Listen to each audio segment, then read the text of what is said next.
할게요. 오늘 본 말씀 열왕기상 18장 30절부터 46절까지 말씀입니다. 어제 아침에 이어서 이제 엘리야 선지자가 바알의 선지자들과 일종의 겨루는 장면이 등장하게 됩니다.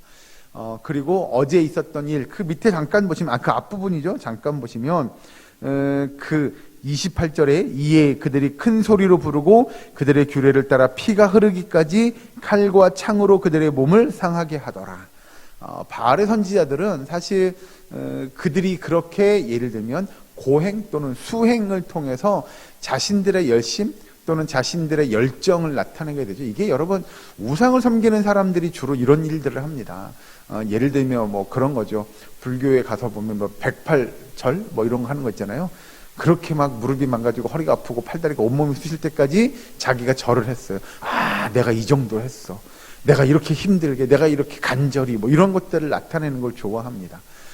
그래서 그뿐만 아니라 여러 나라에 있는 우상들을 보면 그렇게 자기 자신의 고행이나 수행을 통해서 내가 이렇게 간절하게 또는 내가 이렇게 열심히 내가 신께 빌었다라고 하는 것들을 나타내는 걸 좋아합니다. 그런데 오늘 본문에 등장하는 엘리야 선지자의 모습을 보면 그런 것과는 좀 거리가 멀어 보이죠. 예를 들면 그렇게 바알의 선지자들이 자기의 그 고생 또는 수고 내지는 고행을 통해서 자기가 섬기는 바알의 신에게 이 역사가 불이 내려와서 이 모든 재물을 불살르기를 간절히 본인들이 기도하고 그렇게 했지만 그렇게 되지 그런 역사가 그런 일들이 일어나지 않았죠. 반면에 오늘 본문에 등장하는 이제 30절에 엘리야가 모든 백성을 향하여 이르되 내게로 가까이 오라. 백성이 다 그에게 가까이 가매 그가 무너진 여호와의 제단을 수축하되 야곱의 아들들의 지파의 수요를 따라 엘리야가 돌 12개를 취하니 이 야곱은 옛적의 여호와의 말씀이 임하여 이르시기를 내 이름을 이스라엘이라 하리라 하신 자더라. 여기서 이야기하는 내용을 잘 보시면 무너진 제단을 다시 쌓게 만들죠. 이건 뭐냐면 일종의 의미를 담고 있는 겁니다. 왜 무너진 제단을 다시 쌓게 만드냐? 사실 이스라엘 백성들의 신앙 또는 그들의 삶, 그들의 믿음은 이미 무너졌습니다. 왜냐? 하나님의 말씀대로 하나님의 뜻대로 하나님의 명령대로의 삶이 아니었다는 거죠. 즉 우상을 섬기며 우상에게 절하고 그랬던 우상에게 제물을 바쳤던 그들, 그리고 하나님과 겸하여 섬겼던 그들, 그리고 그들이 하나님의 말씀에 절대적으로 전적으로 순종하지 않았던 이스라엘 백성들의 삶의 모습들을 여기서 이제 그 제단이라는 것에 비유해서 나타내는 거죠. 다시 이야기하면 그 제단을 다시 쌓았다라고 하는 건 이스라엘 백성들에게 다시 그들의 믿음을 쌓을 것을 이야기하고 그들의 삶이 돌이켜지고 다시 하나님 앞에 온전한 모습으로 나타나기를 바라는 마음이 있었고, 그 중에 그 제단을 쌓은 중에 이제 아까 31절에 야곱의 아들들의 지파의 수요를 따라 엘리야가 돌 12개를 취하니 라고 이야기하는 겁니다. 이건 뭐 우리가 잘 아는 대로 이스라엘의 12지파를 상징하는 거죠. 그 12개를 취해서 이것이 이스라엘 민족을 상징하는, 그리하여 이스라엘 민족이 다시 하나님 앞에 신실한 믿음의 백성의 삶의 모습을 나타낼 것을 엘리야 선지자가 비유적으로 이루고 있는 거죠. 나타내주고 있는 겁니다. 그리고 난 이후에 밑에 가서 보시면 이제 쭉 넘어가서 보시죠. 36절에 보죠. 36절에 저녁 소재 드릴 때에 이르러 선지자 엘리야가 나아가서 말하되 아브라함과 이삭과 이스라엘의 하나님 여호와여 주께서 이스라엘 중에서 하나님이신 것과 내가 주의 종인 것과 내가 주의 말씀대로 이 모든 일을 행하는 것을 오늘 알게 하옵소서 라고 하나님 앞에 기도합니다. 이건 여러분 중요한 건 그겁니다. 예를 들면 그런 거죠. 하나님, 제가 지금 이거 해야 되는데요. 이것 좀 도와주세요. 라고 엘리야 선지자는 기도하지 않았다는 겁니다. 지금 하나님 앞에 그가 기도하는 내용을 잘 들어보면 하나님, 여기서 꼭 도와주셔야 돼요. 이거 꼭 해주셔야 돼요. 라고 그렇게 기도하지 않았다는 거죠. 이게 뭘 이야기하는 거냐?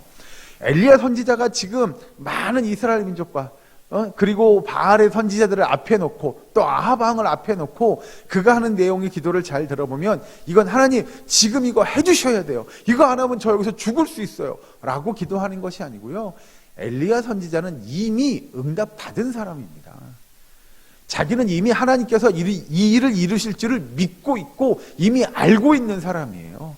그래서 하나님 이거 안 해주면 안 돼요. 큰일 나요. 하나님 저 죽어요가 아니고요. 하나님 저들이 하나님이 누구인지를 알게 하옵소서 라고 기도합니다. 이걸 굳이 바꿔서 우리가 설명해서 표현하자고 하면 그런 거죠. 거기에 모인 많은 이스라엘 백성들, 아하방을 비롯한 또 바알의 선지자들을 비롯한 그 모든 이들이 하나님, 여호와 하나님이 누구신지를 엘리야 선지자는 나타내기를 원했던 거죠. 예를 들면 내가 한 거라고. 이거 보라고. 내가 지금 이렇게 이런 역사가 불 와가지고 이거 다 태우고 막 다 부서지고 다 내가 한 거라고 나타내는 것이 아니고요. 당신들이 지금 이 일이 왜 이루어지는지를 잘 보셔야 됩니다. 여러분들이 이걸 보고 하나님이 누구인지를 알아야 합니다. 하나님이 어떤 분이신지를 여러분들이 깨달아야 됩니다. 결국 그 이야기는 또 다른 결론으로 이야기하면, 그래서 여러분들이 우왕좌왕 갈팡질팡 하나님을 믿을까 우상을 믿을까를 이야기하는 것이 아니라 온전하게 전적으로 하나님만을 신실하게 믿고 의지하고 따르는 하나님의 백성 되어야 함을 엘리야 선지자는 이야기합니다. 즉 그가 하는 모든 일, 예를 들면 A부터 Z까지 처음부터 끝까지 모든 일들은 하나님이 누구신지를, 하나님이 어떤 분이신지를 이스라엘 백성들에게 나타내기를 원했어요. 여기 37절 밑에 같이 함께 봉독할까요? 37절 같이 읽습니다. 시작. 여호와여 내게 응답하옵소서. 내게 응답하옵소서. 이 백성에게 주 여호와는 하나님이신 것과 주는 그들의 마음을 되돌이키심을 알게 하옵소서. 아멘. 아멘. 예, 하나님께서 이 엘리야 선지자를 통하여 이미 약속하셨어요. 이미 내가 이런 일들을 보여주리라라고 약속하셔서, 야 이제 네가 아하방에게 나아가라 라고 하나님은 명령하신 거예요. 그렇게 놓고 보면 지금 엘리야 선지자는 하나님 제가 가가지고요 그냥 아주 다쑥대밭을 만들고요 아주 그냥 코를 납작하게 만들어가지고요 저들을 물리칠게요 라고 엘리야 선지자는 그렇게 기도하지 않습니다. 하나님의 뜻대로 보내심을 받은 선지자답게, 예 하나님 제가 나아갑니다 라고 나아가서, 예 하나님 이런 믿음의 역사를 하시겠다고 하신 하나님, 이스라엘 백성으로 하여금 하나님이 누구인지를 알게 하시겠다고 말씀하신 하나님, 예 하나님 이제 우리의 기도 하나님의 뜻대로 응답하여 주시옵소서 라고 하는 건 바꿔 표현하면, 예 하나님 이제 하나님의 뜻대로 하나님의 말씀대로 저들에게 하나님이 누구이신지를 나타내 보여주세요 라고 하는 것이 이 엘리야 선지자의 기도인 줄로 믿으시기 바랍니다. 여러분, 우리의 삶 속에서도 사실 우리는 기도하지요. 간구합니다. 그런데 우리의 기도와 간구 중에 하나님 저 이거 해줘야 돼요. 저거 해줘야 돼요. 이거 안 하면 저 큰일 나요. 저 이렇게 힘들어요가 아니고요. 우리의 기도가 이런 엘리야 선지자의 기도가 되기를 주의 이름으로 축원합니다. 정말로 이스라엘 백성들에게 또 엘리야 선지자에게도 이 시간은, 이 시기는, 이때는 결코 쉽지 않았을 것입니다. 왜냐? 수년 동안 비가 오지 않고 가뭄이 들어서 사람들이 다, 동식물들이, 모든 사람들이 말라 죽어가고 있었을 겁니다. 그렇게 간절한 마음으로 비가 내릴 것을 기도했고, 그리고 비가 내리기를 간절히 바랬는데 그런 거죠. 그것이 과연 무엇을 위해서 구하는 것이냐라고 하는 겁니다. 예를 들면 그런 겁니다. 하나님도 이스라엘 백성들이 어떤 상황인지 어떤 마음인지를 너무 잘 아셨을 거예요. 그런데 하나님은 그들에게 비를 내리지 않으세요. 왜죠? 하나님 우리가 지금 뭐가 필요한지 모르세요? 우리가 얼마나 간절한지를 모르세요? 지금 사람이 죽어가고 있잖아요. 풀이 다 죽었잖아요. 동물들도 다 죽어날 상황이잖아요. 그런데 하나님 왜 비를 내리지 않으시죠? 라고 한다면 우리는 그 누구보다도 더 간절히 비 오기를, 하나님께서 비 내려주시기를 기도해야 할 겁니다. 그런데 그것이 도대체 누구를 위한 거냐라는 거죠.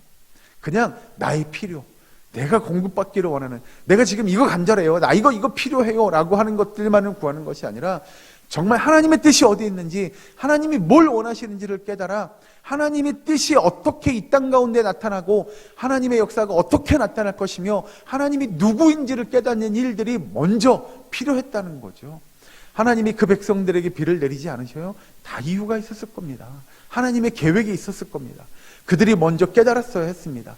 그들이 먼저 하나님이 누구인지를 알고 하나님이 어떤 일을 행할 수 있는 분인지를 알고, 그리고 그들이 하나님 앞에 다시 돌아와서 자신들의 무너진 삶을, 자신들이 무너진 신앙을, 그 믿음을 다시 세우고, 그리고 하나님 앞에 예배하고 찬양하고 경배하고 하나님 앞에서의 삶을 올바르게 이루어가는 것이 하나님이 원하는 삶이었어요. 그리고 엘리야 선지자를 통하여 지금 이스라엘 백성들이 깨닫기를 원하시는 마음에 엘리야 선지자는 이렇게 이야기합니다. 하나님 우리가 정말 힘들잖아요. 이 백성들이 이거 필요하다고 하잖아요. 이거 좀 주세요가 아니고요. 예, 하나님 응답하시고 하나님의 뜻대로 이루어 주시옵소서. 이들에게 하나님이 누구인지를 먼저 좀 알게 해주세요 라고 그가 기도하고 있는 겁니다. 여러분 우리는 성경을 다 아니까 정말 보기 좋게 하나님의 그 불의 역사가 임하게 되죠. 제단을 불사르고 그 주변에 있던 모든 물까지 다 불태워 없애게 됩니다. 그런 역사를 이루고 나서 지금 엘리야 선자가 이제 그 41절 가면 이렇게 됩니다. 엘리야가 아합에게 이르되 올라가서 먹고 마시소서, 큰 비 소리가 있나이다. 그리고 42절에 아합이 먹고 마시러 올라가니라 엘리야가 갈멜산 꼭대기로 올라가서 땅에 꿇어 엎드려 그의 얼굴을 무릎 사이에 넣고 그의 사원에게 이르되 올라가 바다 쪽을 바라보라. 그가 올라가 바라보고 말하되 아무것도 없나이다. 이르되 7번까지 다시 가라 라고 그가 하나님께서 비 내려주시기를 기도하고 간구하게 됩니다. 사실 근데 이것도 여러분 하나님이 필요해요가 아니고요, 하나님이 이미 하나님께서 약속하신 거잖아요. 내가 너를 통하여 그런 역사를 이루겠다. 그리고 이 백성에게 내가 이야기하기까지, 내가 내려주기까지 비가 오지 않겠다라고 이미 하나님은 계획하시고 언약하신 거잖아요. 그런데 중요한 건 그겁니다. 엘리야 선자가 7번이나 하완을 보내가며 기도하게 되죠. 간구하게 됩니다. 그 모습을 이스라엘 백성들이 봤을 겁니다. 아합 왕이 봤을 거예요. 그러면서 뭐라고 얘기하냐, 밑에 가서 이제 보시면 45절에 조금 후에 구름과 바람이 일어나서 이렇게 이야기하죠. 여러분 중요한 건 정말로 비가 내릴 것을 아는데 이 엘리야 선자가 그렇게 7번 기도하고 나니까 사환이 와서 이렇게 이야기합니다. 저기 바다 쪽에서 저기 손바닥만한 구름 하나가 보이는데요? 라고 이야기합니다. 그러면 여러분 같으면 어떻게 하시겠어요? 저 같으면 이런 생각 듭니다. 아직 손바닥만 해? 조금 더 보자, 조금 더. 이렇게 이야기하지 않았을까요? 그런데 엘리야 선자는 그렇게 이야기하지 않습니다. 44절에 보면 이렇게 이야기합니다. 7번째 이르러서는 그가 말하되 바다에서 사람의 손만한 작은 구름이 일어나나이다. 이르되 올라가 아합에게 말하기를 비에 막히지 아니하도록 마차를 갖추고 내려가소서 하라 하니라. 엘리야 선자는 알았습니다. 그 손바닥만한 구름이 의미하는 것이 무엇인지를 그는 알았죠. 그래, 이제 손바닥만한 구름이 저기서 보여? 됐다. 하나님께서 이제 비를 내리실 거다 라고 하는 그 믿음이 엘리야 선지에게 있었습니다. 여러분, 우리에게 그런 믿음이 있기를 주의 이름으로 간절히 축원합니다. 그 별거 아닌 것 같은, 사실은 그 손바닥만한 구름 보고 우리가 이 땅에 이 지면에 비가 어떻게 내릴 거라고 생각하겠어요? 라고 할지 모르나 그 자그마한 것, 하나님의 역사, 하나님의 일하심의 모습들을 바라보며 그래, 맞아, 하나님은 그렇게 일하실 거야. 하나님은 언약을 이루시는 분이야. 하나님은 정말 신실하신 분이야. 하나님은 의로우신 하나님이야를 믿고 의지함으로 그 땅에 비가 내리는 역사를 기대하고 믿음으로 하나님의 기적과 같은 일들을 체험할 수 있는 저와 여러분 되기를 주의 이름으로 간절히 축원합니다. 여러분, 그것이 우리에게 믿음이 될 것입니다. 앞에 이야기했던 우왕좌왕, 갈팡질팡, 내가 누구 상을 섬길 거냐, 하나님을 섬길 거냐의 모습이 아닌 진정으로 하나님을 의지하고 신뢰하는 그런 믿음의 모습으로 오늘 한 날의 삶을 이루어가는, 평생의 삶을 이루어가는 저와 여러분 될 수 있기를 주의 이름으로 간절히 축원합니다. 기도하겠습니다. 사랑거리 하나님 감사합니다. 주님, 우리에게 은혜 베풀어 주시옵소서. 진정 믿음의 모습을 갖게 하시고 믿음의 눈으로 하나님의 역사를 바라보는 저희들 될 수 있도록 인도하여 주시옵소서. 아버지, 그리하여 우리의 믿음이 다시 세워지고 온전하게 세워지기를 원하오니 주님 도와 주시옵소서. 그 믿음으로 하나님의 역사를 이루어가기 원합니다. 이 땅에 하나님의 나라가 이루어져 가기를 간절히 기도합니다. 하나님의 은혜를 나타내게 하시고 믿음 안에서 승리하는 주의 백성 되게 하여 주시옵소서. 아버지, 그리하여 믿음으로 모든 것을 이기며 믿음으로 모든 것을 바라는 우리의 사랑교회의 모든 권속들 되게 하여 주시옵소서. 아버지, 이 시간도 주변에 나와 기도합니다. 우리가 믿음으로 기도하게 하시고 믿음으로 하나님의 역사가 이루어져감을 바라보며 다시 하나님의 영광을 드러내는 주의 백성들 되게 하여 주시옵소서. 아버지, 우리 가운데 아파하고 힘들어하는 환우들, 그들의 질병을, 그들의 고통을 주님께서 기억하시고 다 고쳐 주시옵소서. 회복시켜 주시옵소서. 강건하게 하여 주시옵소서.